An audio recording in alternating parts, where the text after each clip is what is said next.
All right, Kiss Army, welcome to the KissFAQ podcast. Thank you for giving us your time today and letting us into your head. I hope we don't do any damage. This is a Kiss-related podcast by the board, for the board. We hope that you enjoy.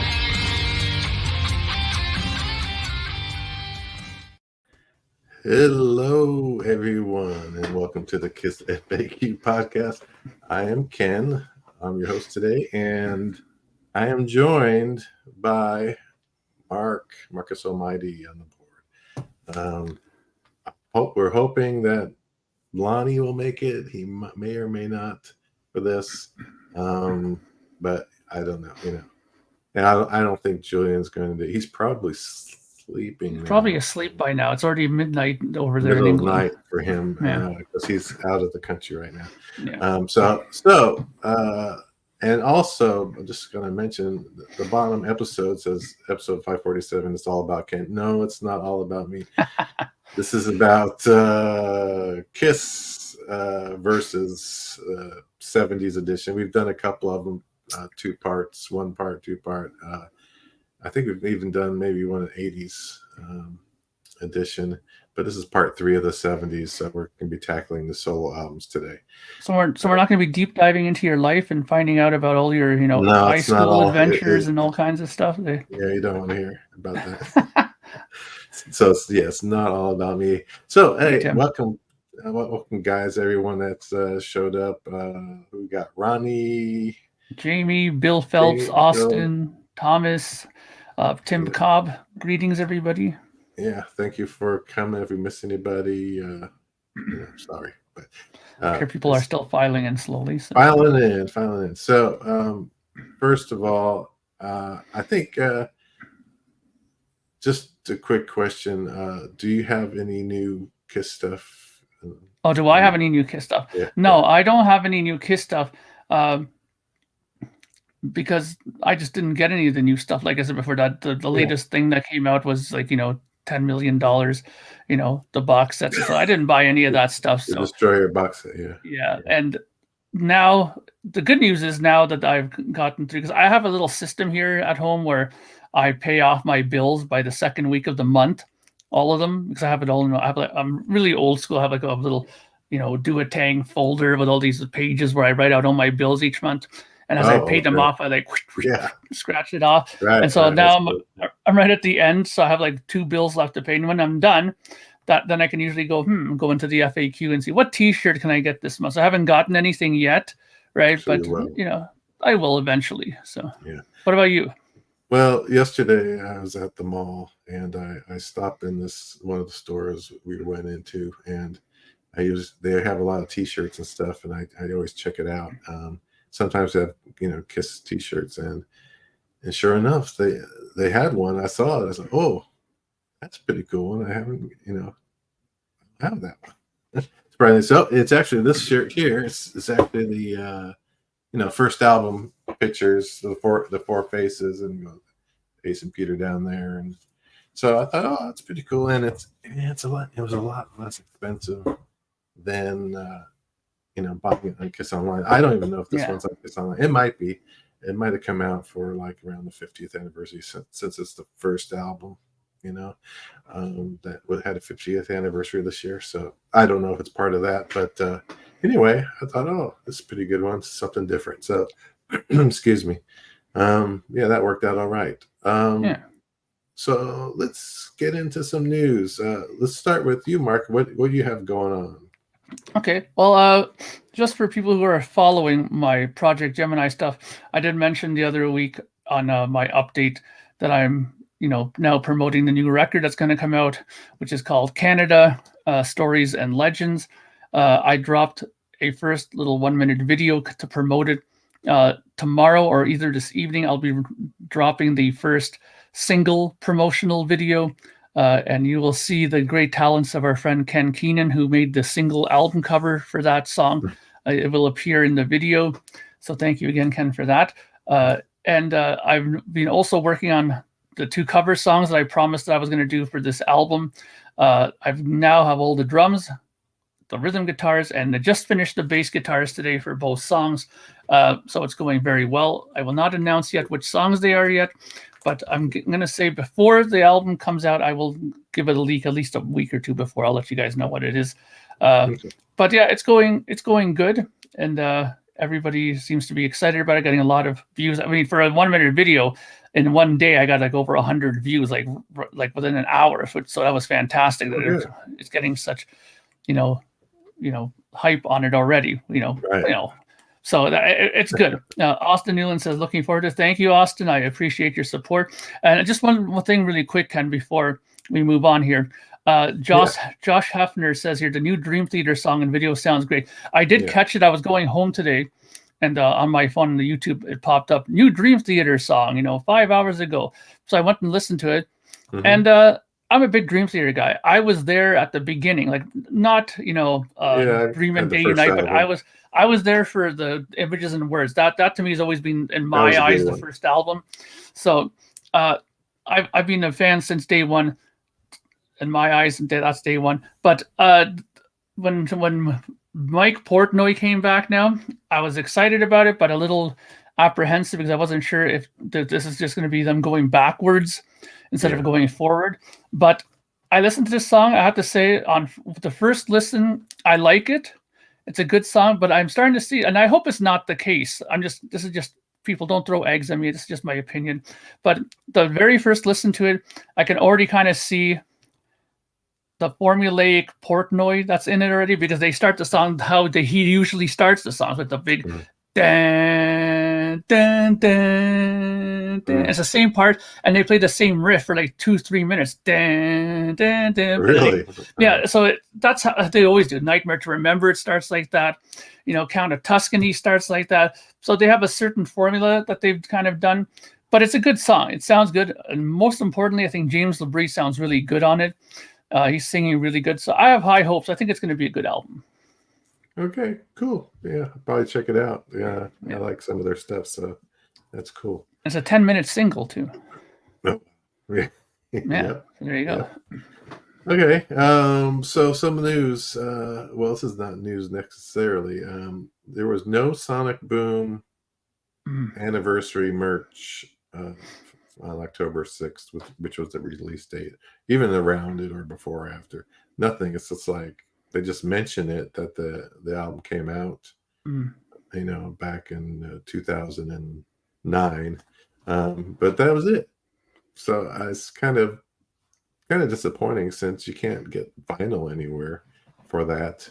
You seem very disappointed about that. Like, you seem utterly flattened by this news that there's no anniversary version of it. I thought they, because the only vinyl I have was the green one, representing, whatever, the Catman, Peter Criss, or Eric Singer, whatever. But I was hoping they'd do something, something with it, and release it. I don't know. Maybe down the road a box set or something. Maybe it would be better. But so here's a question then for you, Ken. So this was the anniversary that just passed, right, for Sonic Boom, right? Yeah, 15 years. So what is the next album then? That's going to be. We know we said that October. So that's the next 50th. That's I think the 18th, I believe. Okay, so do you think there's going to be something popping up on the site? I think it's going to pop up. My guess is next Friday. What do you think? It's going to be another picture disc kind of thing again? Yeah, I think it's going to be about the same as what we've been getting with, like Animalize and so on, that we've had before earlier this year. So yeah, I think it's going to be a picture disc and then a color disc, and then the rest of it, new shirts and that sort of stuff. So I'm guessing next week, but that's one I think needs to have a box set too. But hopefully it's going to happen eventually. So I guess we just have to wait. Pop House or whatever, if whoever's involved with this or giving the green light, if it's Universal or whoever who's doing the releases, I implore you, please. And I'm sure I'm not the only one who's thinking this. If you're going to do the Hotter Than Hell on the 18th or whatever Ken just mentioned the day of, can you please just do just color vinyl only and not put any of the shit. I know you can cancel this, but it's such a pain in the ass to do all this. Before you guys did it where it was just the vinyl available and you could order it separately, why not go back to that for us people who just want that, you know? Yeah, or here's an idea. Why not have separate picture disc too? Wow, that would be a revolutionary idea, Yeah. So I don't know if they'll ever change that. They try to make more money that way and expecting people not to contact them to cancel part of the order, which I've done. So anyway, all right. And then the Halloween merch that they showed recently. Thank you, Andrew. I don't know. I don't like it. It's kind of, I don't know. It's lacking. What don't you like? Sorry, I didn't catch that. The Halloween merchandise. Oh, the Halloween merchandise. Okay, you saw those shirts and things. I saw that. They do it every year, but I think they could come up with something better than that. So, have you seen them? Yeah, I saw them. Some of them seemed. Look, I like Halloween. I've always been a big fan of it. I mean, there's a story. I don't know if you guys have it in America. Do you guys have Michael's in America? It's like the arts and crafts store. Yeah. Yes. So they have these little like miniatures that they sell at Michael's. I go there because my mom knits and she gets yarn there. So sometimes I go there and get painting stuff for myself. They have all these little miniature figures, and they make these mini cities in the Christmas time, and then Halloween they have these mini haunted houses, and they make this whole haunted city there out of them. So I love Halloween. That kind of stuff always tickled my fancy. The whole Halloween thing. So I don't know. The shirts didn't bother me too much. It is a little on the cartoonish end of stuff. So, I don't know how many 60-year-old people will be comfortable wearing those kinds of shirts, but I don't have any problem wearing it. I mean, I think it looks cool. Some of them look cool, but it's just a taste thing, I think. I mean, do you think they'll do a American Thanksgiving Kiss edition, like some turkey around Kiss or something, like Horn of Plenty with Kiss sitting around it? I don't think they've done that ever. I don't recall them doing that, but I thought that. Yeah, turkey with Gene's face on it or something. Yeah. Anyway, yeah. So that's that. And there's also new in the news. Paul mentioned it was a tweet or something like that. That there's the 5-part documentary on the last tour. Because he showed a picture, I think, of his wife getting interviewed also. As part of that documentary. So 5 parts. I don't know if that's just on the whole tour or on the last 50 dates of the tour. I'm not sure. To me, it needs to. Well, I think they said they started doing the filming on the last 50, so maybe it just be that part. But I don't know how far. I mean, how long are these parts going to be? I can't believe they're going to be that long. If it's 5 parts, I mean, their own. Documentary on A&E wasn't even that long. It was only 2 parts.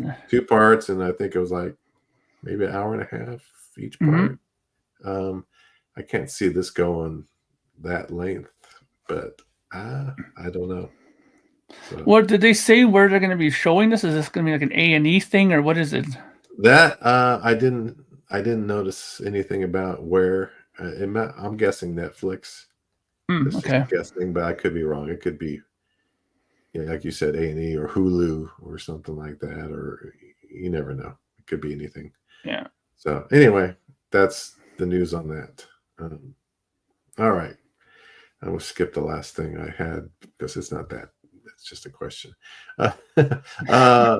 Anyway, let's get into the real topic of the day, which is as I mentioned at the beginning, the topic is Kiss versus the 70's edition, where we kind of pit the Kiss albums, and in this case, the Kiss solo albums from 1978 against other 1978 albums, artists from other artists. And so each of us are to bring 4 albums each that we pick to go up against, either the solo records, Paul, whichever ones of the solo albums. So I'll just put up, first of all, I'll show Mark's choices. We don't know who he's pitting these against, but we'll We'll find out soon here. So here is Mark. So Mark has Black Sabbath, Never Say Die, Rush Hemispheres, not surprising. Bruford, which I had never heard of before. Which is just Bill Bruford, his first solo record. Feels good to me. Okay, and then Frank Zappa, Studio 10.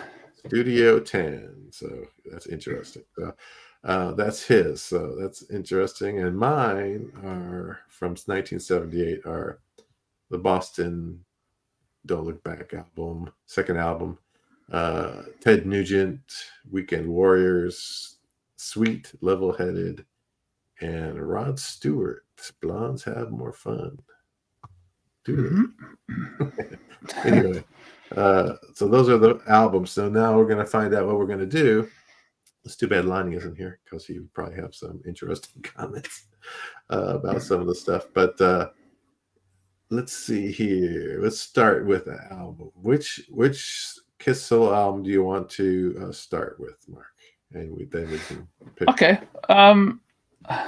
This is interesting where to start because I picked my records in a way so that, in my opinion, it would be kind of a fairer fight. You know what I mean? Yes. Because I didn't want to pick, like Van Halen 1, because in my opinion that would have trumps everything. Like that, there would be no way any Kiss solo record would beat Van Halen 1. I kind of tried that too. That was kind of my theory in a way. Yeah, so I picked something that's that'll be a little bit more battle worthy. Although there's one in my opinion that I picked that is going to cream any one of them, but that's just one record though. And see, Bernie I think is already kind of on the same thinking path as I am, but but yeah, so I kind of picked them to kind of make it a little bit more of a fairer fight. Yeah, so how about this? Why don't we start with Peter Criss? Yeah, I think you read my mind. Yeah. So Peter Criss album. All right. So now, out of your 4 albums that you had, which album are you pitting against Peter Criss? Okay, and people are gonna probably say what? And let me explain though. Yeah, I am pitting Black Sabbath Never Say Die against Peter Criss's record. Wow. Mainly because Black Sabbath Never Say Die is a record I can't stand from Black Sabbath. It's always been my least favorite Black Sabbath record. And this is why, I'm not saying that, Peter Criss's record is a complete stinker, but out of the 4, it is my least favorite. So to make it more of a fair fight, I didn't want to pit it against Hemispheres. I would be like, that there's just no way there would be any sort of a contest. It'd be like knockout in first round, So I picked Never Say Die against Peter Criss. Okay. All right. Well, let's talk about that. So how are we going to do this? Are we going to go through and talk about like why? We'll talk about why. So why do you think? Which one wins for you, and which one wins for me? I'll tell you at least from my. Okay, let's see what you think, and then I'll tell you what I think. So Never Say Die is actually it's a little different than your normal Sabbath album with Ozzy, right? It's a little bit more not so slow riffage. It's more it's straight ahead kind of rock for the most part, and I think it's I thought it had a lot of cool riffs in it. And the other thing though, the thing I don't like about it, and you don't like it at all, I guess, really much, but there are some good. I thought a few good songs on there that I liked, but I don't like the production. I think the production is maybe it's just me, but the production doesn't sound like it was produced very well. I don't know who produced it. I didn't look at that. So for me, when I first got Peter Criss, I thought, oh, this is kind of too poppy, slow, mellow. But over the years, I've enjoyed it more and more and more. So just from I only listened to Never Say Die once pretty much. So I'm gonna have to go with Peter Criss as the winner because I do enjoy a lot of those songs a little bit more than what I'm hearing on that Black Sabbath album. So, what do you Okay. say? Interesting. So a lot of my thoughts are kind of similar to yours in a lot of ways. I mean, the Black Sabbath Never Say Die record, the very first time I heard it, immediately the first thing that came to mind, because, and keep in mind that this is one of the last Black Sabbath records I bought. So I had been spending a lifetime listening to the debut, Paranoid, Volume 4, even Technical Ecstasy. I listened to quite a bit, and then I got Never Say Die later. And don't forget too, I got Heaven and Hell before I even got Never Say Die. So listening to Heaven and Hell and then going back to Never Say Die, I was like, wow, like, where's the bass guitar in this record? It's absolutely one of the most weakest records sonically that I've heard out of the Black Sabbath albums. I mean, and I mean, I had it on cassette, I had it on CD, I even have it on vinyl, unfortunately, but it's just not, it just has no impact and oomph in it. And the other thing, I find it very disjointed. I mean, it's very well known to people who know Black Sabbath, and I'm a big Sabbath fan, that, you know, this is a very odd time for them. I mean, Ozzy left after Technical Ecstasy, right? And then they got him back again. They had already been working on with another singer doing the Never Say Die stuff in Toronto, right? Then he comes back, right? And then they, you know, he refuses, number one, to do one of the songs here. I have it here just so I can quote it here. Ozzy refused to sing Breakout, which remained an instrumental, right? Oh, that's why it's an instrumental. Yeah. Okay. And then you have songs like Junior's Eyes, which was done by the other singer, and they redid it, right? Wow. Which was rewritten about the then recent death of Osborne's father. And the other thing that really bothered me right off the bat was that song "Swinging the Chain." I didn't like that, right? And I mean, and I'm pretty sure there's a song on this album that has a saxophone on it. And as soon as I heard that, I was like, there's horns. There's a horn. Yeah, I'm like, what the fuck is going on here? Like, this is Black Sabbath? I mean, it sounds like Chicago now, not Black Sabbath, you know? So it's very, very disjointed, very... It's just not the Sabbath that I was used to. I mean, I don't like Technical Ecstasy either, but at least that has, you know, stuff like Gypsy and Rock and Roll Doctor, and there's like a few songs on that are kind of still tip the hat back to Sabbath, right? The Sabbath that we all know and love, right?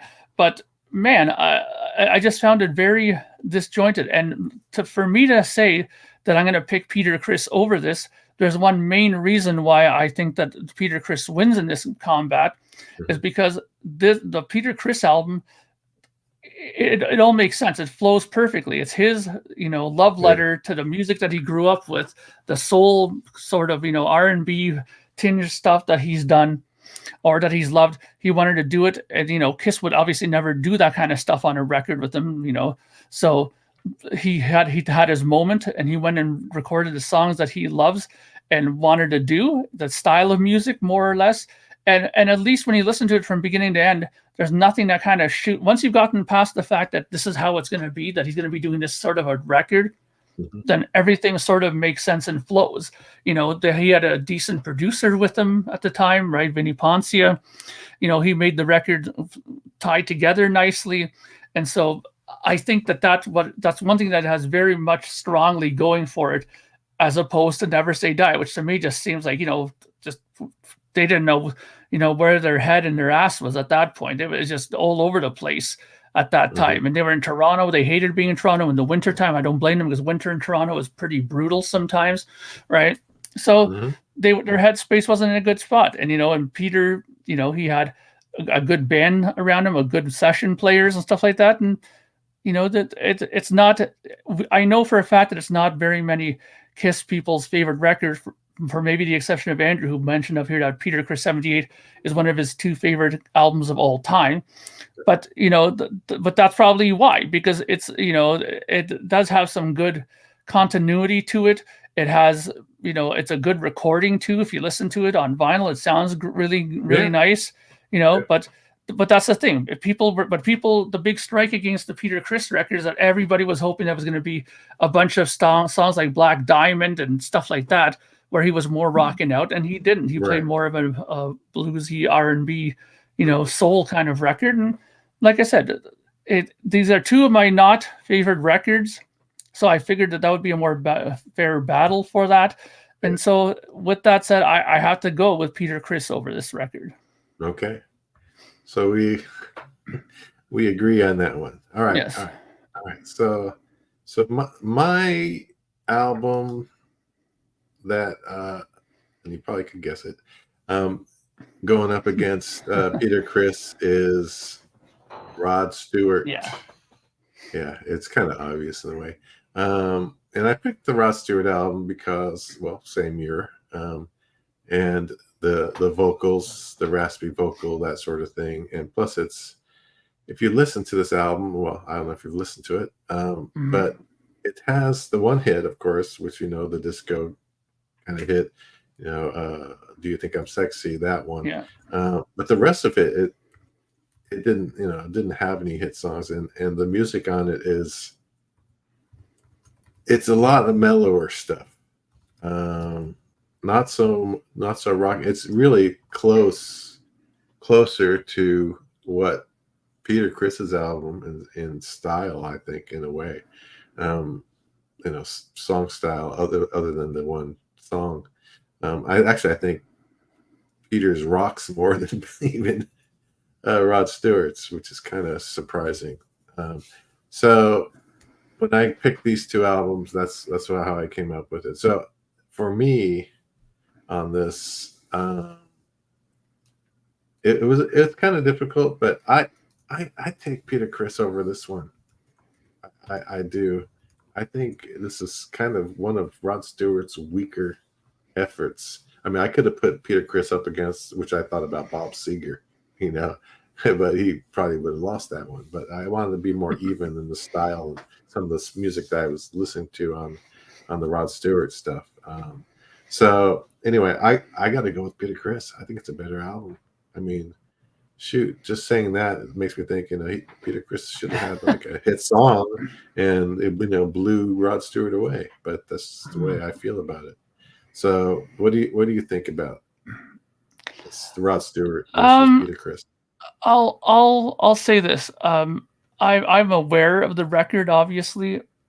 And the minute I went and looked it up, and Rod Stewart, Blondes Have More Fun, full album, looked it up on YouTube, put it in the car and started listening to it, and it started playing If You Want My Body and You. I was like, oh no, this album, right away I was like, great, it's going to be this disco stuff. But yeah, I listened to the rest of it, and it's very much of a theme. You can obviously tell. I mean, look at the title. I mean, Ain't Love a Bitch, The Best Days of My Life, Blondes, Attractive Female Wanted, Last Summer. It's a very much like having fun with the women kind of album. Yeah. You know what I mean? Right. And I mean the lyrics and some of it actually kind of cracked me up. I think it was if my memory serves me, I think it might have been Dirty Weekend that has a lyric about, I'll bring the red wine, you bring the lewds. And as soon as I read that, I was like, wow, okay, that there you go. Like, promoting the drug use on the record, a good old Rod Stewart there. But the thing is though, after listening to some of it, it's pretty sappy. Some of this stuff, like there's some ballady stuff. And there's some flutes and stuff in the one song, I believe, or something like that. There's like a little odd, brass stuff in there. But on the other hand, he has Carmine Appice or a piece, or however you want to say it, on drums. Performers, Jim Cregan on guitar, and stuff like that. And he also had a great production team. He had Tom Dowd doing production and mixing, and he had Andy Johns as well, engineering. And Andy Johns is like a pretty well-known big engineer guy. You know what I mean? Yeah. So sonically, it sounds good. The record. Sonically, it is good. Yeah. This is just a matter, I feel, that if you want to be really analytic about it, like production-wise, I think it's close. But I'm going to give the slight edge to Rod on this one. Lyrical content, it's a little sappy, even though Peter has some sappy stuff on there too. Sure. That whole Papa, what's that one again? That's the Sugar Papa likes and stuff Papa like that. likes, It's right. kind of like, you know, a little hokey and tacky, some of that stuff. But I think that Peter Criss's record still kind of leans a little bit more on the more rock and rollish side of stuff, whereas, you know, Rod's kind of like, you know, he's either talking about, you know, like getting it on, or he's kind of talking about, you know, like, you know, trying to seduce someone. Oh, baby, I love you. Remember last night, you know, Yeah. those kind of lyrics, right? Yeah. So he was talking about, you know, getting it on from both angles, if you know what I mean, right? Yep. So musically, you know, the one had disco in it. I mean, Peter Criss had disco in there too. Like the opening track is very disco-ish on the Peter Criss record, right? But Rod's is hardcore, and any record that has a sticker on it saying the 12-inch disco mix by Jim, whatever that guy's name was, who did the 12-inch mix, if they promote it, that's meaning that he was fully, you know, drinking the disco Kool-Aid at that time, you know. So that's a strike to me. So it's for me, honestly, this is really, really, really close. But I think I'm going to have to go with Peter, if just because of the fact that I think lyrically I would be able to sit through his a little bit more. I think I would probably start choking on the syrup that was coming out of the speakers after a while with Rod's, whereas Peter's is not that bad. Right. Yeah. Re-listens and that sort of thing. I definitely Peter Criss would get more listens. All right. So that was good. I mean, I figured that was kind of going to be a, you know, semi-close match on that one because of that. So, all right. So the next one, we're going to go. Who are we going to pick on the next one? So the next one, I'm going to go with Gene. I think we should go with. Okay, we'll go with Gene. Okay. All right. So for me, which album here is going to go against Gene? This is going to be interesting because I'm very curious for your reaction to this, because you're going to go first on this one. Okay. I picked Studio 10 to go against Gene's album. So I'm curious to hear your reaction on this, and I'll tell you mine after. Okay. All right. All right. Studio 10. All right. Studio 10 is definitely interesting. The first half is like, what, 20 minutes or something? 20 minutes kind of thing. Gregory Peccary. That's right. Gregory Peccary. And it sounds like to me, that whole bit sounds like a Saturday morning cartoon to me from the past. I mean, like it's I'm listening to you know, without the video, you know, the animation or anything. I'm listening to a story and cartoon show from way back in the day, like a 70's. And that's what it sounds like. It's just kind of crazy stuff going on and weird. I mean, you know, it's I thought it was well produced, at least. I mean, it's all clear and sounds good and interesting, and different voices, you know, making high voices with, you know, to sound like a little kid and that sort of stuff. I assume that Frank Zappa's doing that.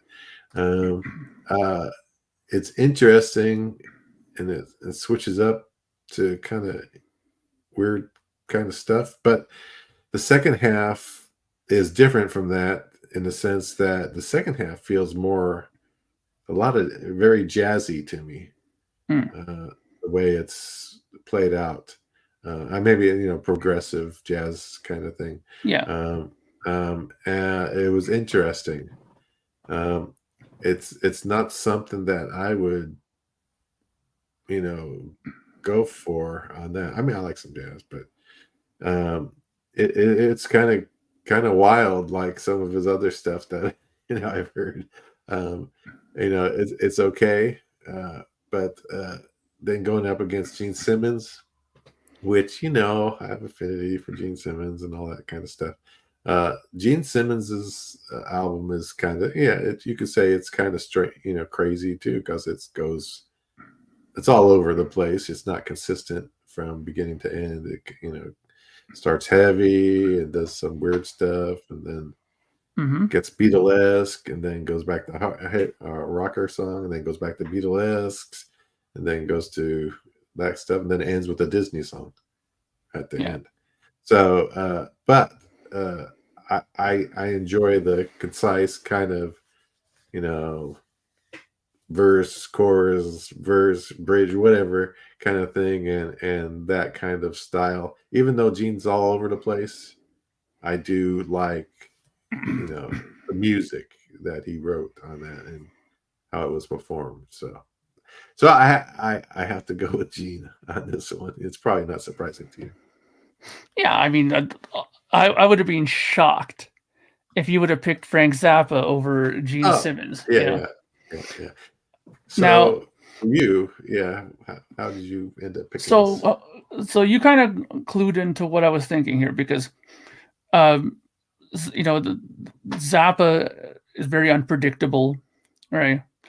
And Gene's record, after I heard it, I mean, I think I'm not the only person here, I'm sure, that when first time they heard the Gene Simmons record, kind of went, what the hell are we listening to here? Because throughout Gene's whole career in Kiss, he was known to do the God of Thunders and, the Plaster Casters and Christine 16s. Yeah. He was, Nothing to Lose, Deuce. He had very much the sort of, the rock aesthetic, and he was always the one that, was always saying that he would never, he kind of steered away from the ballads and stuff, He was the rock guy, right? Yeah.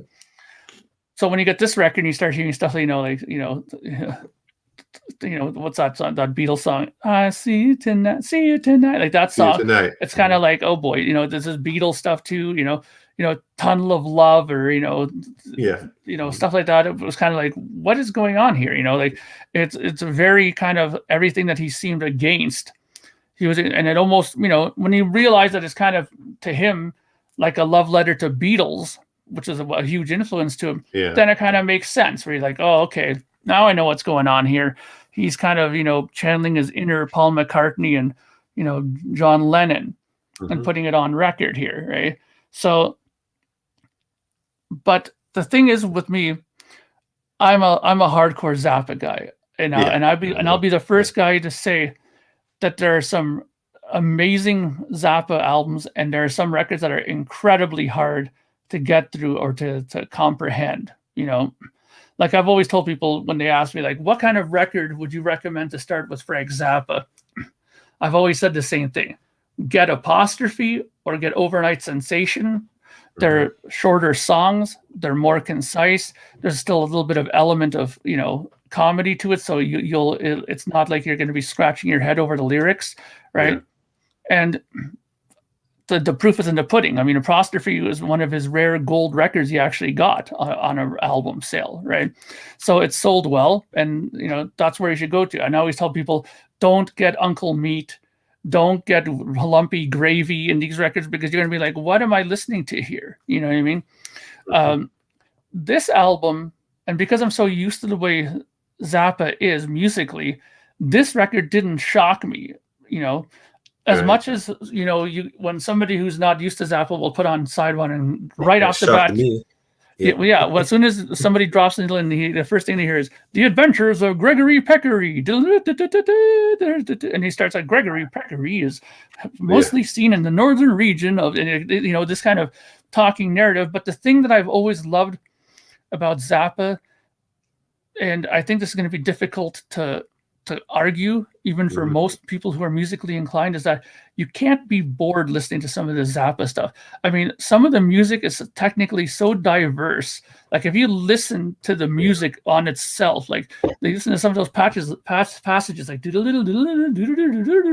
they do. It's like you have like xylophone doubling a guitar line, doubling a keyboard, and harmonizing another part here and this and that. Where he always gets the flack is when he starts having those really crazy like la, la, la, la, la, la, vocals that are really like falsetto and stuff like that. Yes. Where people start going, what is this?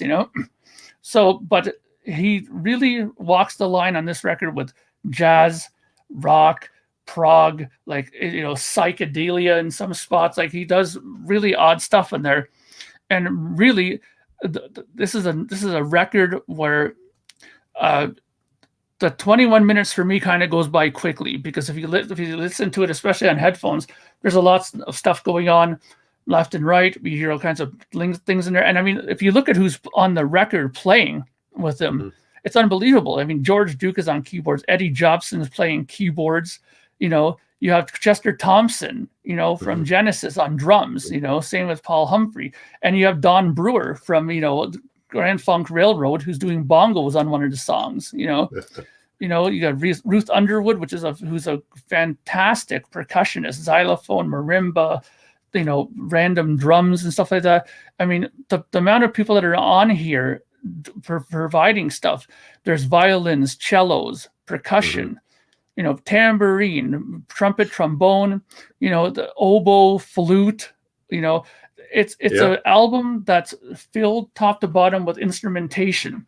And when you listen to it, it's never boring to the ear. Where people get turned off, like I said before, is sometimes vocally, he makes it a little too like, wow, like I don't know. It's almost like King Diamond, where you're rocking to the music and all of a sudden you hear, Grandma! It's like, oh no, what's this? You know, you have some guy with super high voice comes flying in there, right? But when you get to side 2, though, you know, it's a different story than at one point, because first you have to go through Let Me Take You to the Beach, which is basically just a 2.5-minute song, but it's very much like, you know, he really loves 50s doo-wop, and those kind of la la la la la la, those falsetto vocals are very much of that 50s era. Okay. Right. So that was kind of his tipping to the bebop sort of 50s era. And then the last 2 songs, those are just, in my opinion, fantastic. The revised music for guitar and low budget orchestra is amazing. And then Redunzel, the last song, just fantastic. Just the interplay of the guitar, because those are just instrumental. That's just, you know, soloing and all kinds of weird guitar passages and right. There's all kinds of. But I know it sounds funny to you guys, but if you let's put it this way, from a guitar player point of view, you know, let's put it this way: his son, Dweezil Zappa, who is one of a fantastic guitar player, told him it took him 3 years every single day, 8 hours a day, sitting down trying to learn it. And there was an interview just recently now where he said that he has to still go 3 hours every day in the dressing room before each show and still work on this stuff and practice it so that he can perform it. This is not, you know, 3 chords, you know, and stuff. And I'm not knocking Gene's record for it, that, you know, but Gene's stuff in retrospect is very basic compared to this stuff. Sure. You know? But then, like I said, don't get me wrong, I love those kind of records too. Otherwise, I wouldn't have it. I mean, there's lots of basic stuff that I love. AC/DC, it's blah blah blah. You don't need to have 900 chords to be good. No. Right? No. But when I'm in the mood for something a little bit more complex and stuff like that, I'll go to my Zappa stuff. And the only problem with and I've always said this, the only problem with a Frank Zappa collection is you never know what to pick, because he has like 160 albums. So you don't know where to go. Like, it's like, what am I going to listen to? You know, when you look at his catalog, it's like, what am I going to pick? You're just better off just going. Yeah, it's grabbing. And that's it. Yeah. So, like I said, so to give you a rating here, like I said, I love Gene's record. I've gotten used to it over the years. It's always been my number 3 out of the 4 when ranking it. But for me, the Zappa is going to win this one for me, because I can never get bored of it. It's so musically full, and so all my musical cravings can get satisfied from a listen to this. You know what I mean? So for me, I'm going to have to go with the Zappa. Okay, fair enough. That's cool. Yeah, it's a wild one. A lot of great musicianship on it. That's for sure. Yeah. So. Okay, cool. Let's see. All right. Who should we tackle next? Did I pick mine? Oh, I didn't do mine. No, Gene. Hold on. I gotta pick right from my list. The album I picked to go up against Gene. Yeah. And the one I picked is Sweet, Level-Headed. And one of the reasons I picked that is that album is kind of, to a degree, not your typical Sweet album like what came before it, because more of their stuff was more just straight ahead rock. This is a little bit more varied, kind of mellower Mm-hmm. to a degree. Some mellower stuff, some regular rockers, some even almost progressive on like an instrumental, kind of thing. It's different, definitely different. So it's kind of all over the place, but I like that one too. So I thought it was a good one to go up against the Gene Simmons album. Of course, it had the hit, "Love Is Like Oxygen," and on the album, there's a long version of it, which is cool, which is better than the single version that came out. But that was the hit. They had their own single, "California Nights," which was it's a good song, actually, a pretty good song. But I like that album. I like the diversity of that Sweet album. So do you want to tackle that before I give my however you want to do it, Ken? If you want me to go first, let me know. You want to go. You go. So here's the thing. As I said earlier about the Gene record, I didn't know what to expect, and it was a odd listen at first, but now I'm totally used to it. This album, ironically, and it's ironic you picked it because just to let everybody know who's listening, we didn't know ahead of time what the records were going to be going against. We only just knew that the records are going to be what the records are, and that's it. So the fact that you picked Sweet kind of works out to my explanation, because I'm a very limited Sweet, like in knowledge, like knowing about their music. David Donnelly, who's a good friend of mine, as you know, is a huge Sweet fan. Okay. And he was the one who got me into Desolation Boulevard. He was the one who told me, Mark, you got to listen to this album. That's a great, this is a 10-star record. You need to listen to it. And this is the album that I have from Sweet. And, it has all those songs, and I know that, and then of course he had to talk to me about, there's a UK version of the album, there's a US version of the album. Some of it doesn't have the singles on it. This version does have the singles on it. So it becomes one of those records where it's like, wow, it's such a, deep dive on it, because one has Fox and the Run, one doesn't have on it, some of this, this and that. So, but I got so used to it, and it's such a, such a classic record. I mean, I'm pretty sure that's the one that has, a Ballroom Blitz on it, doesn't it? And Fox on the Run, and So, and it's such a rocking record. Now, here's the thing. Now, keep in mind that this listen to Level-Headed was the very first listen to it I ever had. Oh, interesting. Okay? I have never heard this record before. So I put it on, and my first immediate reaction, because I listened to this record 3 times in its entirety. Yesterday I listened to it in the car, and then this morning when I went to go get breakfast at Tim Hortons, I listened to it again. And then later on this afternoon, I listened to it again. Now, to me, the first thing that came out when I listened to it was like, this does not remind me of the Desolation Boulevard Suite. Something's changed here. It almost seems like they had one of those situations where they had, the knock on the door, like, yeah, guys, this is your A&R guy here. Listen, guys, I really think we need to kind of step it up here on this record. We need some singles. We need some hits. And now on one hand, people are going to start yelling and saying, well, Sweet were always a singles band. And I said, okay, that's true. And that's true. They were a singles band. They were. But something radically changed here, because when I listened to it, there was a lot of, it was a little bit more, I'm not going to say sappy, but it was a little bit more commercially written, some of this stuff I found. There wasn't as much, like, are you ready, Steve? Like, there wasn't so much like coolness to it.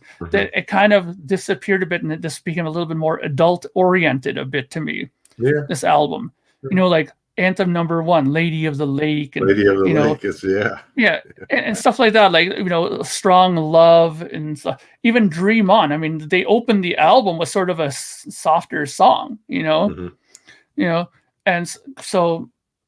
I really found it kind of boggling, because when I saw Sweet, I'm like, oh great, it's gonna be like a Marshall set on 10, and they're gonna be rocking out, and it's gonna be awesome, and then I kept thinking to myself, he probably picked that to go against Paul, you know what I mean? Because when I think that, really? I think that's gonna be like a rocking thing, but it was totally not what I expected. Now, don't get me wrong, if I was to listen to this album for months on end now and listen to it every day for the next 2-3 months, it might really grow on me, right? But on first listen, it was not what I was expecting at all, and I'm almost venturing to say that how I said with the Gene record, it wasn't what I expected at all. At least with the Gene one, there were still elements of Gene in there that I could still identify from Kiss in it still. Right. Whereas with the Sweet stuff, I was having a little bit of trouble picking out the Fox on the Run vibe and this and that on there, right? Yeah. So as much as like I said, Desolation Boulevard is one of my, favorite 70s era records now, thanks to David and those guys. But I think I'm gonna have to go with Gene on this one. I mean, I think for me it was just really not what I was expecting, and that's not a bad thing. But I if I have to pick, I'm just gonna pick Gene because it would sit with me easier. Yeah. Yeah. So you mentioned a couple of things which is interesting, because you said when you said it led off with a mellow song, you listened to the European version of the release. Okay. So this is another one of those things, but it wasn't different songs, but the song order is different. So in America, I think in America, what they did is they switched it up because people in America thought, Sweet as more rocking, right? So they started off with California Nights as the first song on the album, and it's a total different order sequencing, and it's interesting. I have both vinyl. I have the American, and then I have the one from England, or I think it is. And it's interesting hearing it when I heard the England one after listening to the one from the US for so long, and then listening to the other. I was like, whoa, this is weird. It's almost weird, the sequence, because I was used to the other sequence. So anyway, so I understand where you're coming from. Yeah, it is a lot different. I think David Donnelly, who you mentioned, this might be one of his lesser favorite. I mean, I think he thinks it's okay, but he doesn't like this one as much as the other early rocking ones that came before it. So which makes sense.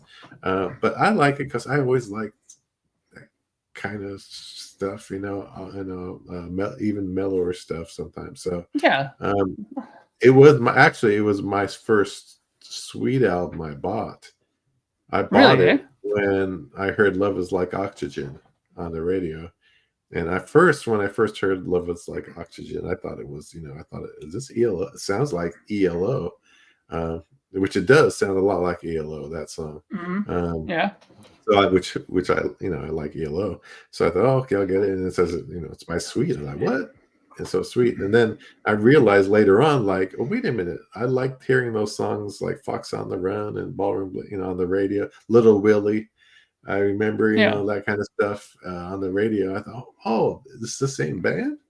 And then I started getting their catalog, and I discovered that it was, quite different or more rocking. But anyway, so I picked this album because it's kind of all over, all over the place, kind of like Jeans, and unexpected like Jeans too. So it's almost a tie for me because I like both so much. I really love this album. I played it over and over. I played it yesterday, actually. I like both. I'm gonna say, I know I'm not supposed to be saying ties and that sort of stuff. We do that sometimes. There are no ties, But I'm gonna have to go tie because I really like it. I mean, I'll give a slight edge to Gene, maybe. Okay. Well, you have to pick one. So I'm going to say that you're going to go with Gene, I think. I'll give a slight edge to Gene on it, though I really like that Sweet album. So. Okay. So it's interesting. I just took a look here, and you were 100% correct here. There's a Polydor release of this record that has Dream On, Love Is Like Oxygen, California Nights, Strong Love, Fountain, Side 1. And then the Capitol release version has California Nights, Silverbird, Dream On, Fountain, and Love Is Like Oxygen last on Side 1. So it is definitely a probably totally different listen when you flip the songs around like that, because I mean, having made my own records and stuff like that, it is incredible how a record sounds. Even when you move a few songs around here and there, it's like almost a different listening experience. So that's probably exactly it. I listened to that Polygram version of it, or Polydor version, and it started out with a completely softer song. So there you go. Yeah. So, yeah, it's It's enjoyable to me. I mean, some people probably didn't buy it, but I think Bill Phelps likes it also more than Gene, or he plays Yeah. it more than Gene's record. So, which is, tells you something there too. All right. So, who we up next? All right. Paul or Ace? You want to do? So let's do it like this. Since I'm kind of doing it in the order of how I rank it, my number one and number two can sometimes change on a daily basis between Paul and Ace, like which is my number one solo record. But today I'm going to go with Ace in the number two spot. So let's go with Ace next. Okay, Ace in the number two spot, and your list here. Okay, so Ace. What did you pick? So I look at the Ace record as a really great record. It's a record that I really love. Similarly to like Paul, to me they're almost 10 out of 10 records, but each one of them has something on there that kind of stops it from being a 10. Ace's album, it's Fractured Mirror. I think it's the weakest link on the record. If that wasn't on there and he had something else on there, like a different song, like a song with vocals funny enough, I think it would be a 10. Mm-hmm. And Paul Stanley, if he would have took off Hold Me, Touch Me off of that and put something else on there, it would have been a 10, that record. Yeah. Okay. So each of them, to me, that's why I say it's hard for me to pick a number one between those two, because they're almost identical in strengths and weaknesses. Okay. But with that said, Ace's album is very guitar oriented. See, this is an example of an album where I knew what I was going to get and I wasn't disappointed with it. It was very rock oriented. Mm-hmm. It's very, guitar slung down around the knees and playing the leads and, singing, and he's rocking out, having some beers and, pulling out the drugs in the studio. It was a great record. He has Anton on drums, mm-hmm. and, it's just him and Eddie connected, Eddie Kramer. The record sounds fantastic. I knew what I wanted. Bill Bruford is the record I'm putting up against it. Bill Bruford, to me, when this record came out, I knew immediately what I was going to get. It was going to be prog stuff. It was going to be odd meters. It was going to be, look at, you have Alan Halsworth on guitar, this Dave Stewart guy on keyboards, Jeff Berlin on bass, and him on drums. So it's already gonna be like, wow, like my brain is exploding here, because these guys are all technical virtuosos and they're just going all over the place. And to them, they're doing stuff that's like like really weird meters, and he's like laughing and smiling and like, hey, how you doing? Like for me, I would be like concentrating, like 1, 2, 3, 4, 1. Like I'd be like focusing on it, and they're like nothing's happening. It's like they're so technically great, on there. So I knew what I was getting involved with on this record. So I figured that would be a fair match for it. Okay. So it's Bill Bruford against Ace Frehley. Now, just give me 1 second. I need to just get one thing up here on my computer here. And then I will start with it. So just 1 minute. Just give me 1 second.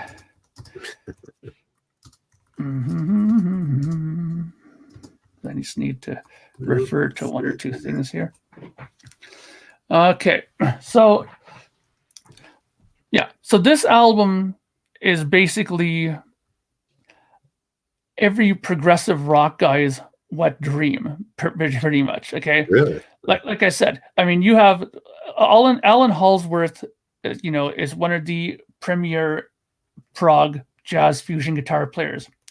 And there was an old saying, and I don't know how many people in the panel listening or in the gallery here know about this or know about this saying, but there was a great saying in guitar magazines that to make the greatest guitar player in the world, you would need the right hand of Alan Halsworth and the left hand of Alan Halsworth and the right hand of Al Di Meola, and you'd have the greatest guitar player ever, right? Mm-hmm. So that's the kind of respect that he had already that he has as a guitar player.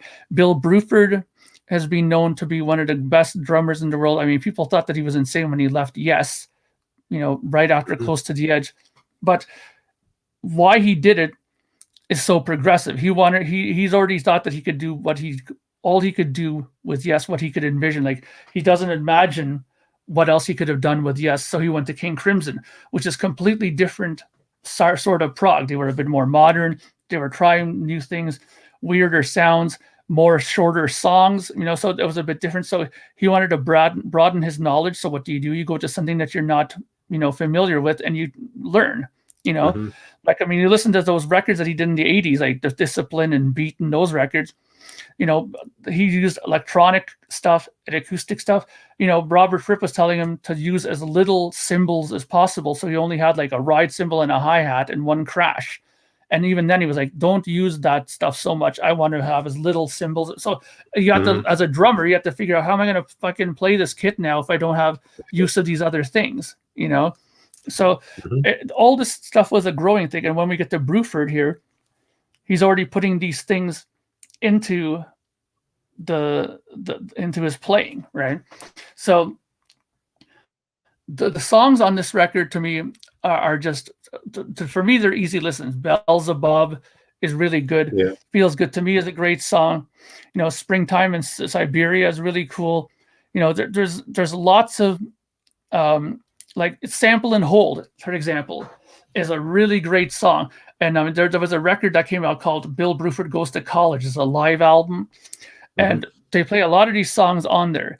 And, it's one of these things where you when you're in the audience watching this performance, you'll be instantly won over. This is the problem I find with most prog records, because I'm reading here, people already saying, like, I understand Ace for me, but not heard the Bruford album. The Ace album has wonderful production, blah, blah. And yeah, and that's great. And then somebody else here put there that AH can be a hard listen, and that's true. That's one thing I can say about most progressive records, is that unless you're a big fan of that style of music, it can be a hard record to get into. But what I found always happens with me is I like to enter any new prog band that I try to get into. I always try to find their live album first. Always try to find that first, because it's them in the raw form playing it. If there's video accompanying it, then even better if there's video. Because then when I watch them perform this, I'm like, wow. Like, a lot of the times, the stuff that would have not computed with me with just listening, I'm watching them do it. If I get impressed with what's going on, then I'm instantly hooked in. Right? I'm like, wow, did you see that fill here? And he just played that Moog line with that tom fill. Like, that's the way I kind of think, like, when I listen to some of this progressive stuff. So it's very challenging listen sometimes, but I really love this kind of music. Now, the Aces album, it's not as much of a challenging listen. To me, it's really an enjoyable listen, the Ace album. I mean, I can put that album on 10 and listen to it and really dig it. On headphones. It sounds fantastic. I mean, again, Eddie Kramer did a great job. His whole idea of recording it in the Colgate mansion and getting those sounds for the drums and stuff like that. Very, very good idea. The sound of the album sounds really, really, really good. And the Bruford album, it sounds a little drier. It has more of that production feel where it's very in your face, very dry room, very dry drum sounds.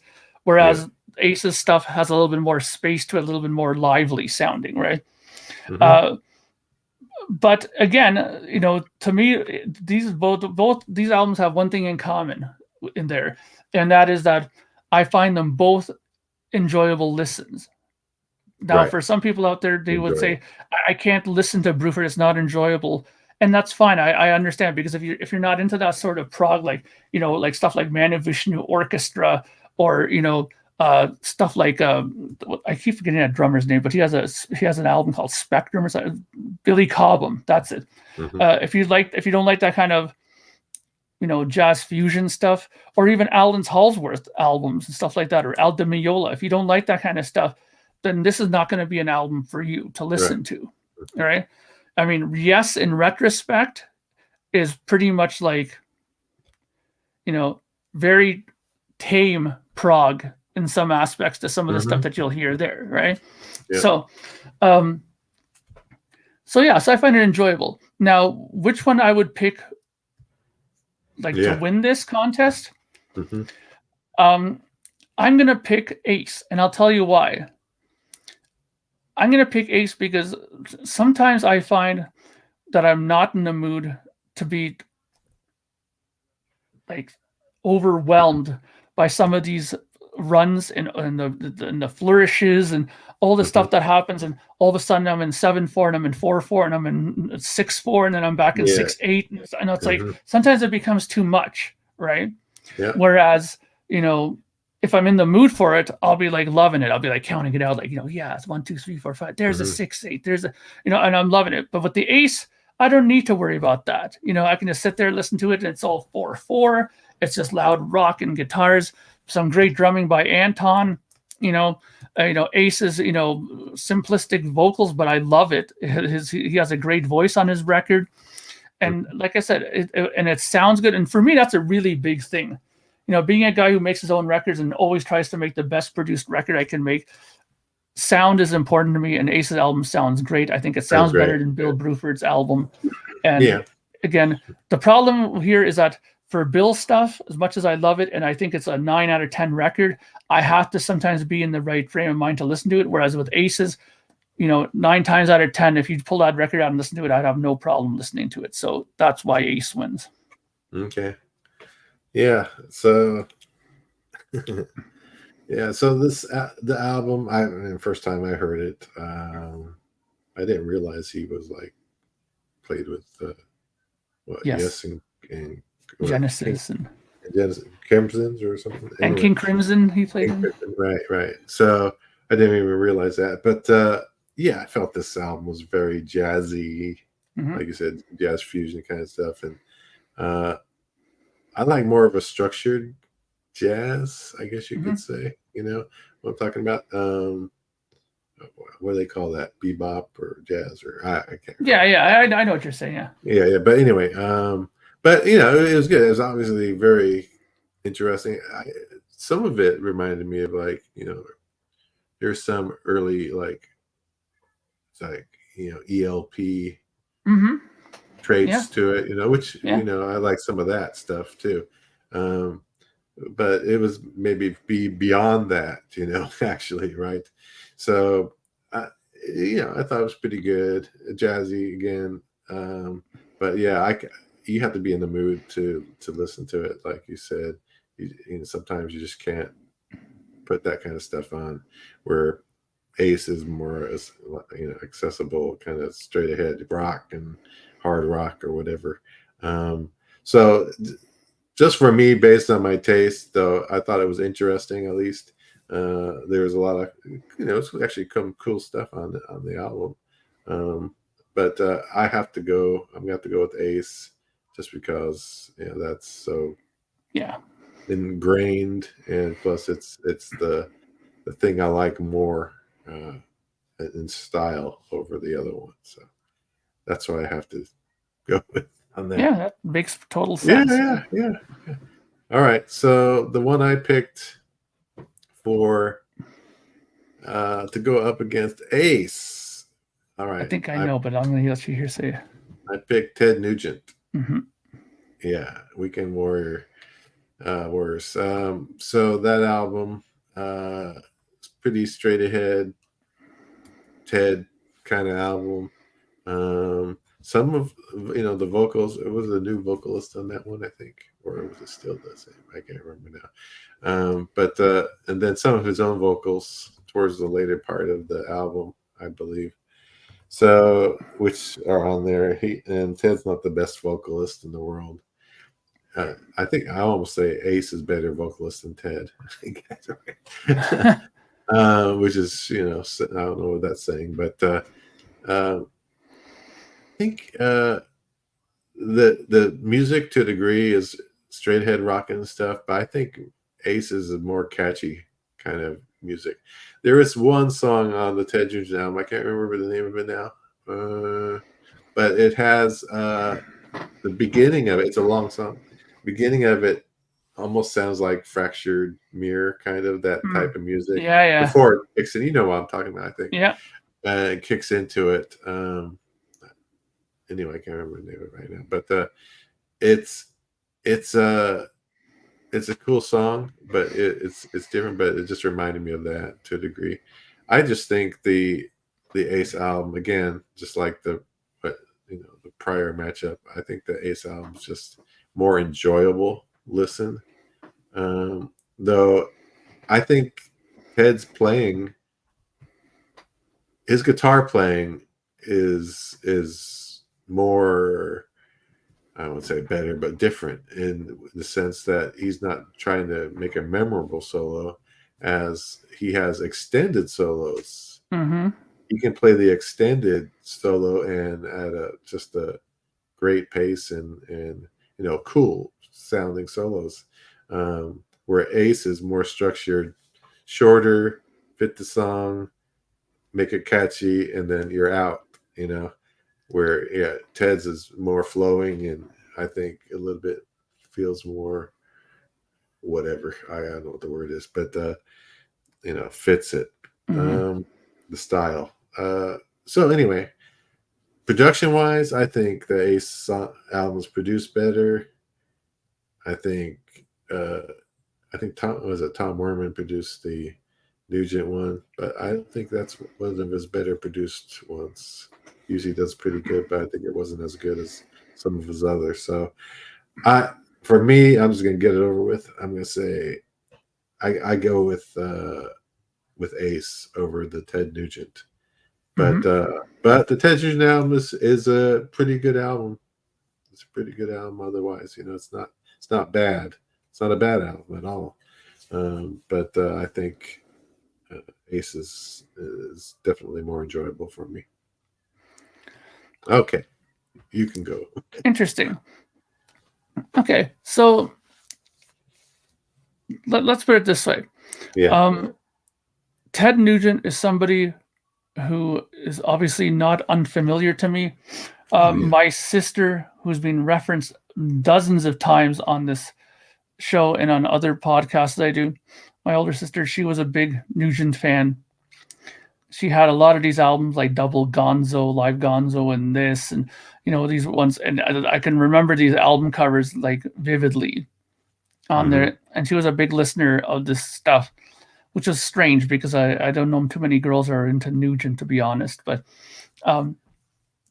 it's his music always struck me as kind of like caveman rock, where it's kind of like he's not I wouldn't say that he's a dumb person or anything like that, but his stuff seems a little bit more like me go hunt meat kind of kind of where he gets that. Yeah, he has a very raw approach to stuff, right? And the sound of his guitar is something that I find very appealing. Actually, I think that his guitar sounds are really good. He has a great guitar sound. And surprisingly, that he's a guy who uses semi-hollow guitars, like 335s, and these bigger, the 152s or 172s, or that are like hollowed out. It's unbelievable that the sound that he gets out of his guitars, and I mean, right in the photograph there, you can see it has pictures of Fender amps there. So obviously he was probably a silver face Fender amp player, and those things are incredibly loud. Having seen Anvil live a few times, Lips uses two Fender silver face amps. They're like two speaker combos side by side, and then another couple speakers underneath. And when he turns those up, it's like your ears are ringing for 2 days, right? And it's very much like that, a very raw sound. And the one thing that I found about this record is that, again, it's very guitar centric, which I have no problem with, right? But again, compared to some of his earlier records, I find that this one was a little bit sort of disjointed a bit. And reading through some of the information that I read about this record, it kind of makes a bit sense afterwards, because, like you said, this doesn't have Derek St. Holmes on it. They have a new singer. Yeah, that's right. Yeah. So right away, there's already that, new person in there. Is it gonna connect? And it also says here, and this is interesting, I read this, founding bassist Rob Grange left for good, citing the lack of credit for songwriting and, and suspicions about Ted Nugent's creative accounting, which Grange alleged was building his hunting dynasty instead of paying the band. Hunting dynasty, yeah. Right. So already in there, when you hear stuff like that, like there's inner turmoil like that, that never makes for a good record. And then you look on here, it says Nugent lead and rhythm guitars, lead vocals on tracks 3, 8, 9, 10, backing vocals, bass on track 10. And then you have Charlie Hunn singing all the guitars, blah, blah, blah. And then you have bass. It says bass, John Souder, except where noted. And then right underneath here, it says additional musicians, David Hull, bass on tracks 2, 5, 6, and 8. So what did John do? I mean, Nugent played on 10. So did he play on the other ones of track 1, track 3? I mean, see, already there, when I read that, a little bit, there's a little bit of a disconnect, I find. Whereas Ace, it was just him and Anton, songs 1 to 8 or 9 or whatever it was, playing the top to bottom. Yeah, he played all the bass except for the couple songs that Will Lee played bass on. And he had one or two people doing backing vocals with him, and that's it. So there's a very good connection. There's no fighting about credits. There's no somebody saying, "Hey man, remember that 8 bars that I wrote that other week for this song? Where's my credit for that?" You know what I mean? Like, there's none of that shit going on. It's just him writing the songs, getting it recorded. They go to the studio in New York City on top of Radio City Music Hall there. They go do the overdubbing, the vocals and this and that. They bring in the background singer girl and stuff and the guy to help out. And that's that.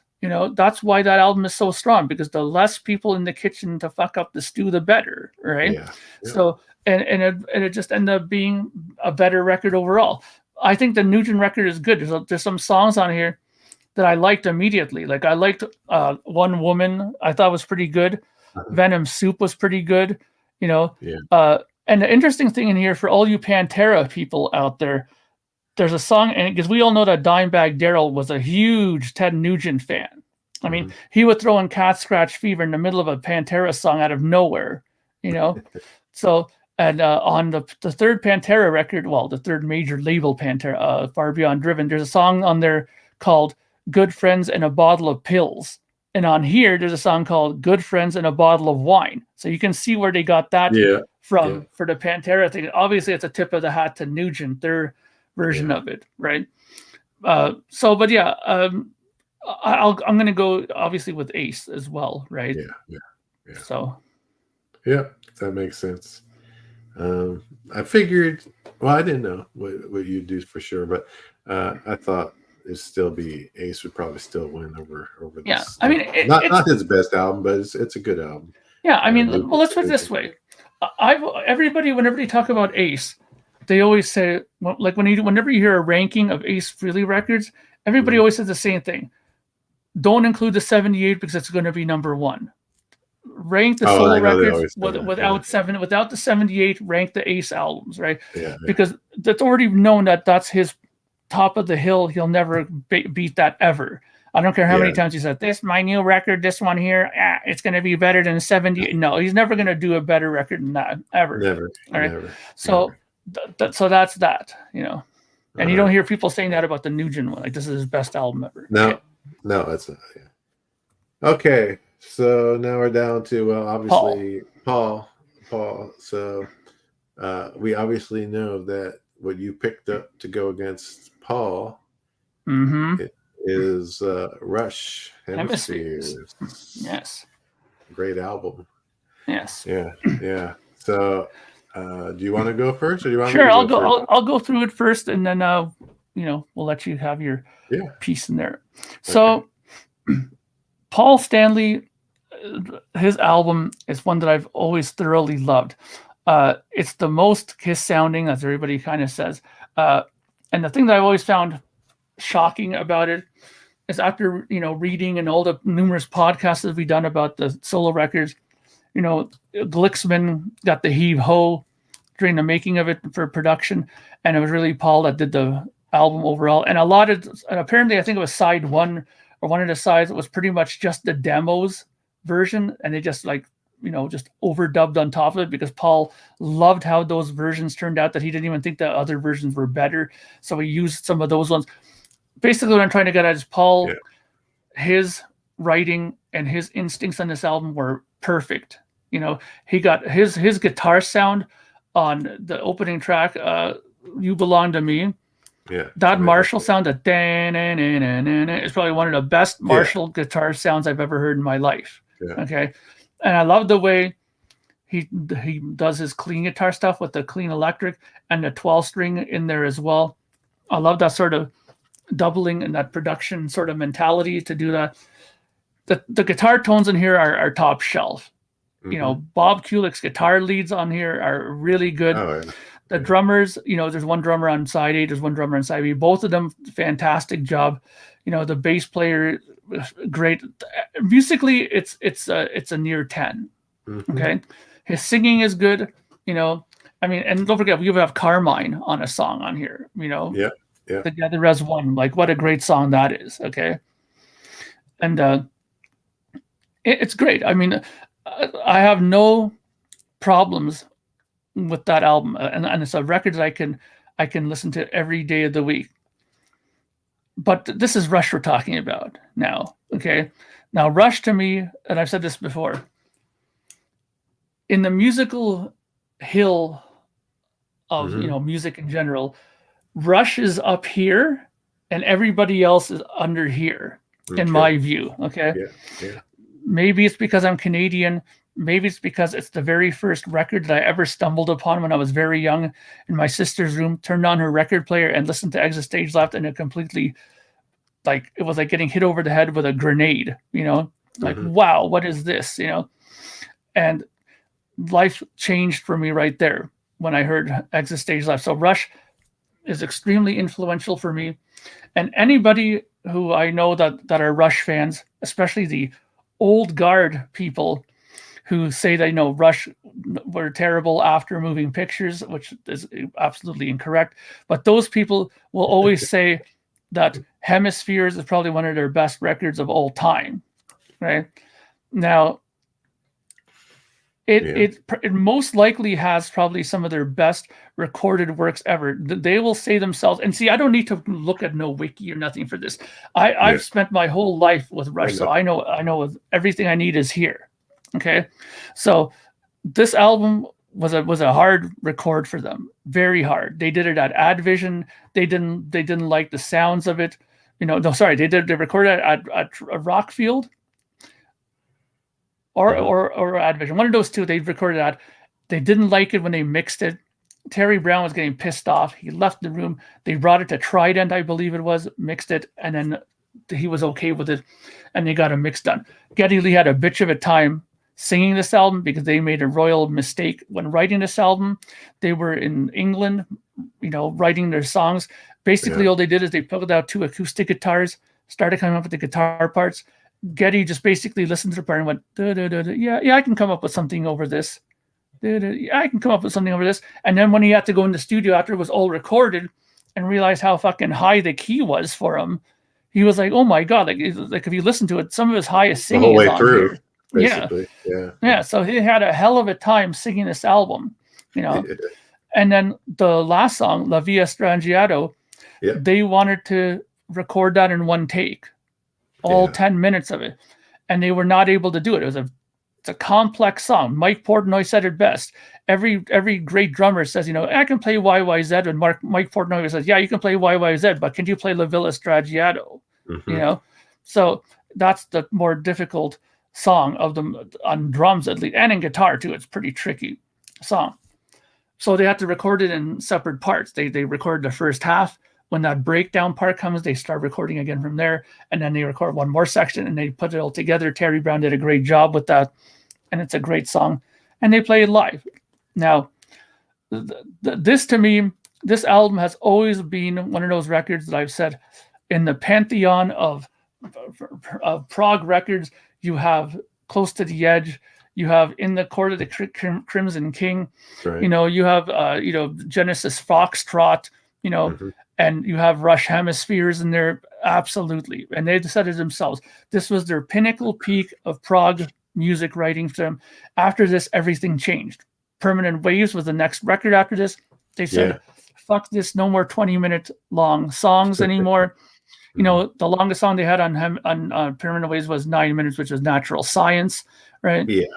And, you know, side A is Cygnus X1 Book 2, which is like 19 minutes long, you know? And that's not an easy, that was not an easy song for them to construct, but, you know, and even harder probably to record it. But it is such a great song. I mean, the opening part, Prelude on that, I remember vividly when I went, because I've seen every Rush concert tour since Grace Under Pressure. I went, that was my first concert.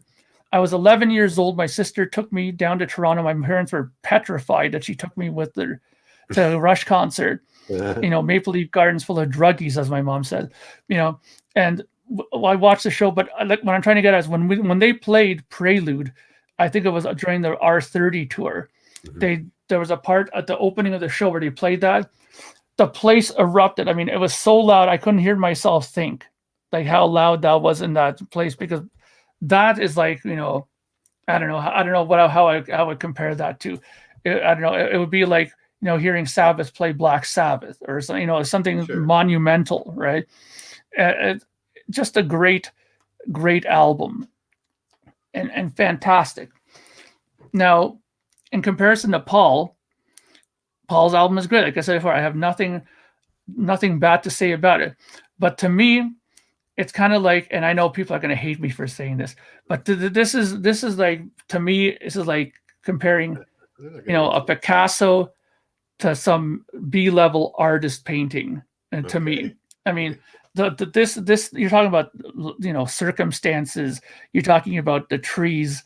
You're talking about La Via Strangia. I mean, side B on its own, to me, I think is better than the whole of Paul's album. And I love Paul's album.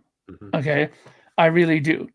But you add side A into it, and it's just an unfair fight.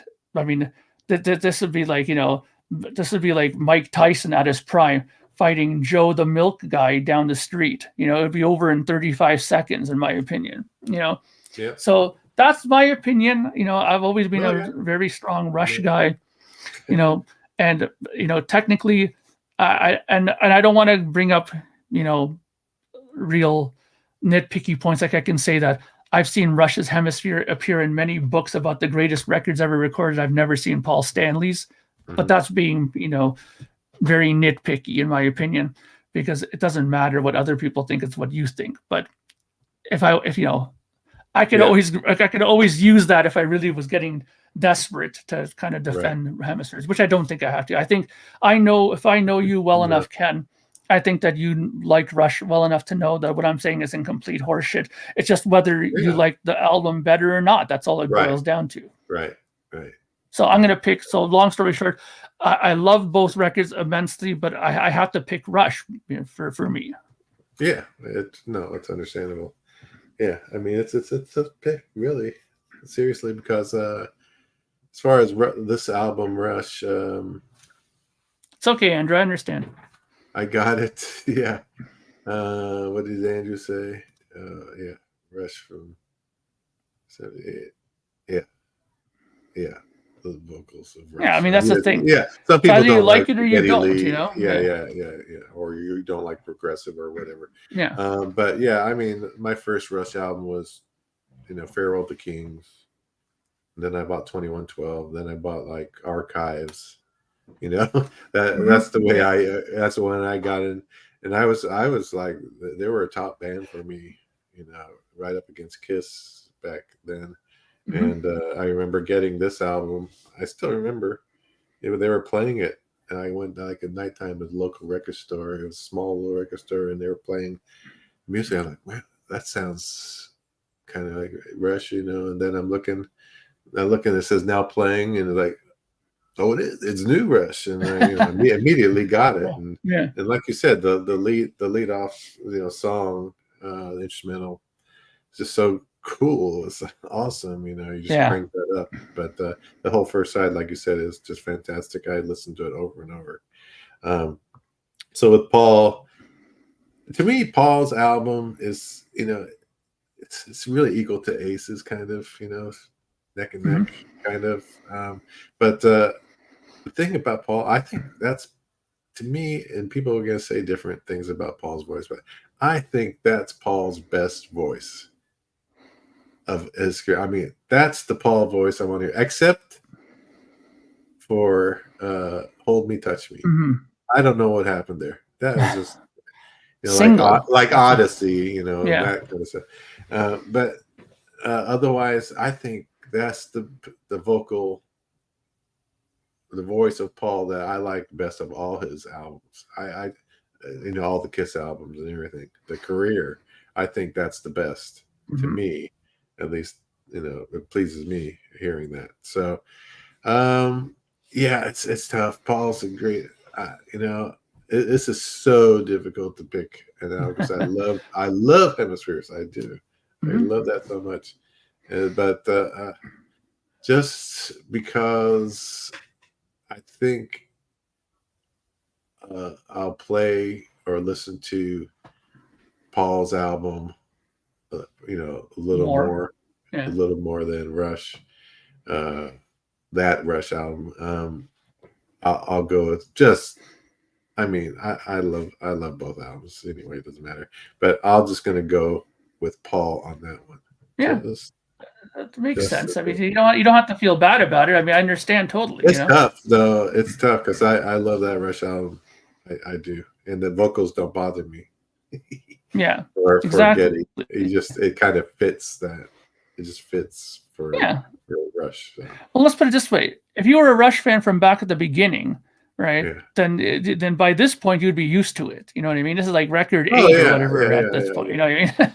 Yeah, the very first time I heard Rush was the guy playing playing 2112. Temples of Syrinx. That's the very first time I heard any Rush. It was in someone's car. He had it cranked. I was like, "Whoa, what the heck?" What? So before you start this, I just want to answer one thing really quickly. Ronnie Parker said, "Mark, what are your thoughts on Moxie since they were Canadian?" Honestly, Patrick, I go on this live stream on Sundays and Tuesdays with Patrick, the vinyl archivist, and he plays Moxie quite a bit on the live stream. I like them, but honestly, I don't own a single Moxie record. And to be honest with you, I'm not too big on them, mainly because I don't know. Like he's played so many Moxie songs on that stream, I couldn't recall a single one of them to you right now. Maybe if I bought one of the records and listened to it, they might grow on me. But honestly, I don't know much about them. So that's the answer there for you, Ronnie. Okay, there you go. Moxie. All right. Well, obviously the last album. Gee, I wonder. is I put up, which is Boston, stellar album from Boston, their second album from Boston, up against Paul Stanley. So, do you want to go first? Do you want me to go first on this one? Well, I mean, it doesn't matter. If you want me to go first, I can go first. No problem. Go ahead. 1 second. So Boston. Here's a band where, I mean, talk about coming out of the gates hard. Okay. Yeah. I mean, that first record that they did, I mean, that is a 10. I mean, it doesn't matter what you say about what every song, even Take Me Home Tonight or whatever, any of the songs on there that are on that record, they're all perfect. I mean, for me, Foreplay Long Time has probably one of the greatest Hammond organ moments in recorded history. That whole, and I know we're not talking about that record, but just a warm up here where I'm going with this. Right. That album is just, unbelievable. And to think that it was done by Tom Schultz pretty much on his own. Okay.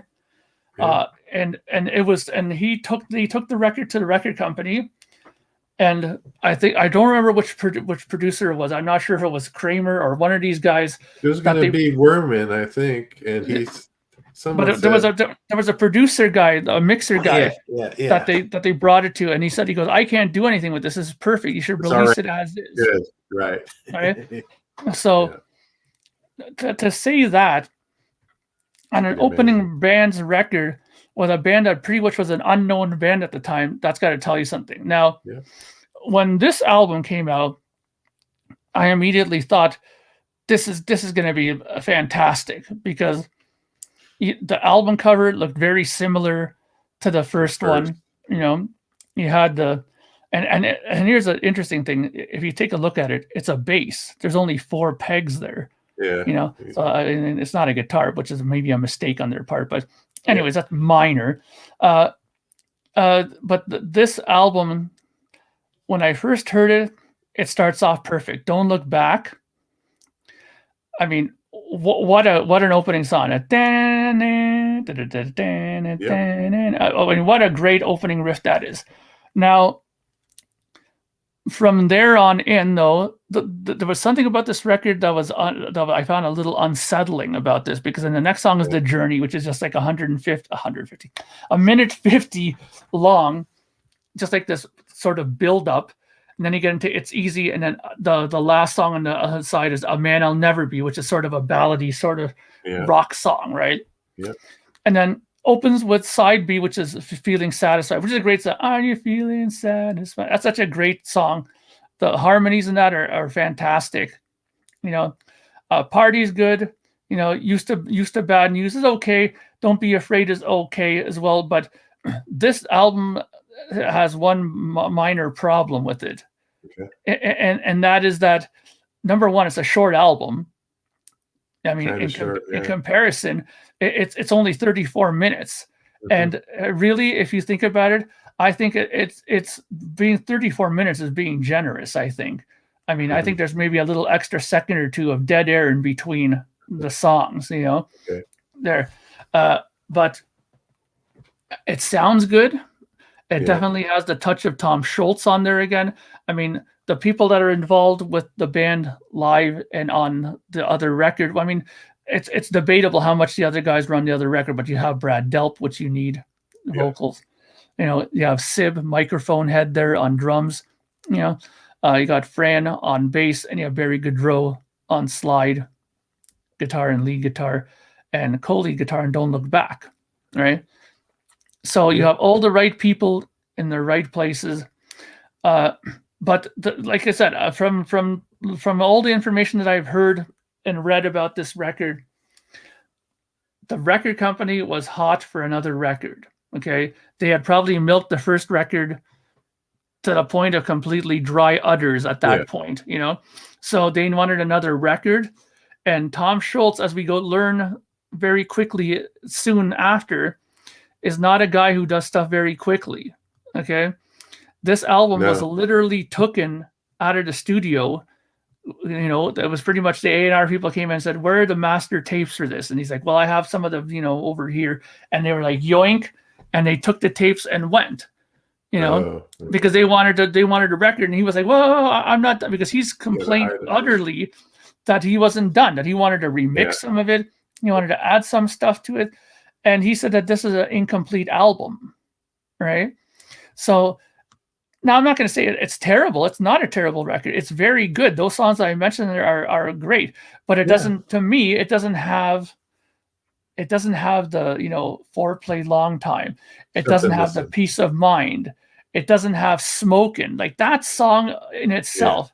I mean, that is such a perfect, you know, let's put it this way. If you're on a highway and you have a car that can go 200 clicks, you know, I guess you guys do miles per hour. Like if you can go a car that can do like 120 miles an hour on a highway, don't listen to Smoking, because you'll probably get a ticket. I know, I find that happens to me, where I listen to that song. It's so upbeat and so great in that middle part. It so makes you want to step on the gas and go full blast down the highway, right? Those songs are not on here, I find. You know, on this album, you have the songs like, you know, A Man I'll Never Be is a big song. Feeling Satisfied, that's a good song, but even that is, you know, more mid-tempo. Are you feeling satisfied? It's not a beat as much, right? Yeah. It's a good song, but what made the first album so appealing was the melodicness of it, the energy of it, you know, and that's a bit missing on here. Okay, so for that point alone, I'm going to give this one to Paul, because I still think that when I listen to Paul's record, it has all the energy. It has everything that I loved about it and I talked about before. And the Boston record is a little bit lacking in that. And, if you don't believe me about him, being a very long, meticulous writer and recorder, Tom Schultz, all we need to do is take a look at Third Stage, which took him 10 years till he was able to release the third album. Now, sure, he had back problems and stuff like that in between that, but it took him a long, long time to make it. And even beyond that, every Boston record that's ever come out afterwards took a minimum of how long, to come out. Yeah, I know. Yeah. So, okay. Yeah, I kind of agree with you a lot of things, because the Boston album it's really good, but it doesn't kind of stand up quite as much to the first album. The first album was just so good. I mean, I know songs like Party was a close kind of thing to like the driving kind of song that they had on the first album. But there's something missing. It's like the extra instrumental kind of progressiveness is missing that they had, right? From their first album that they had then. So it's easier to write your first album, as they all say, right? They always say the first album is easiest to, because you had your whole life. You have your whole life to write the first one. You have 6 months. Tough one. Yeah, the second one was a tough one. They had to get it out. And he takes his time, and they kind of pushed it, I think, obviously. If they should have given it more time, it probably would have been a better album. I'm sure it would have been. But even though you were saying it could have been a better album, it's still a great album, a great second album. It's still pretty darn good. Because I think it's like 7 million copies it sold in the United States. So that's 7 million in the US, platinum. 4 times platinum in Canada, gold in Japan, and silver in the United Kingdom. Yeah. So it's that good. But from taste purposes, I like it a lot, and I have it and everything. But I'm going to go with Paul, like you. I'll go, a little bit, go Paul a little bit more, because that's the style I like, a little bit more, the Kiss style, more so than the Boston style. Though I think the Boston album's great. Again, I think we both agree on that. So yeah, absolutely. So we fit everything. It's like went way over time. Jillian's gonna get mad. He's gonna fire us next week. But anyway, I think any last comments, Mark? No, you know what? The only comment I'm going to say is this, and I think Julian's going to find this funny, actually, is that when we were starting this, I thought to myself, this is probably going to only be like 40 minutes long. So I didn't imagine that we were going to go too long into this. Problem. But we had no problem talking about, these albums. I mean, here's the funny thing. It's just us two. Imagine if we had Lonnie on here as well. We would still be on the second record still, Yeah. So this would have been a 2.5 hour 2.5 hour episode. So, we can definitely talk about other things besides Kiss. Yeah. Lonnie's initials are LW. It's not for, Lonnie, what was it, White Shirt?